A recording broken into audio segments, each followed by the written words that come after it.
या कायद्याने भारतासाठी तयार केला। अगदी सर, मला सांगा की आता एक भारताला जहाज नोंदणी आणि मालकीच्या क्षेत्रामध्ये म्हणजे आपण ज्याला म्हणतो शिप फ्लॅगिंग एक महत्त्वाचं स्थान मिळवून देण्याचं आपलं ध्येय आहे भारत सरकारचं आणि भारताचं। तर यासाठी कुठल्या प्रकारची पावलं उचलली जात आहेत आणि एकंदर या अनुषंगाने भारतीय अर्थव्यवस्थेला त्याचा कसा फायदा होऊ शकतो?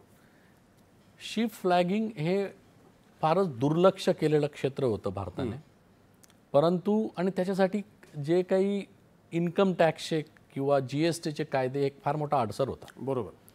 त्याच्यामुळे भारतात कोणी फ्लॅगिंग करायला तयार नव्हतं।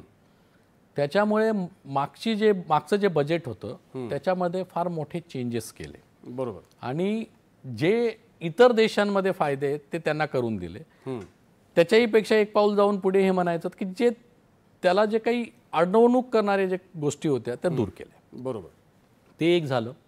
दुसरं, जेव्हा ते फ्लॅगिंगला येतात तेव्हा एखाद्या बंदरात येतात आणि फक्त फ्लॅगिंग करून जातात, पण बंदरांमध्ये येण्या जाण्याची फीज असते।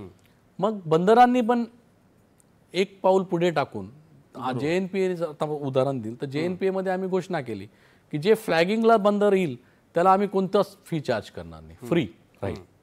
त्यानंतर जे जे बंदर फ्लॅगिंगला येईल त्याला आम्ही रेड कार्पेट देऊन मोठा प्रोग्राम करून त्याला प्रसिद्धी देऊ। बरोबर। ह्या सगळ्या गोष्टींमुळे काय झालं की लोकांचं म्हणजे मोठ्या मोठ्या कंपन्यांचं इंडियन फ्लॅगिंगचं उद्दिष्ट त्यांनी वाढवलं।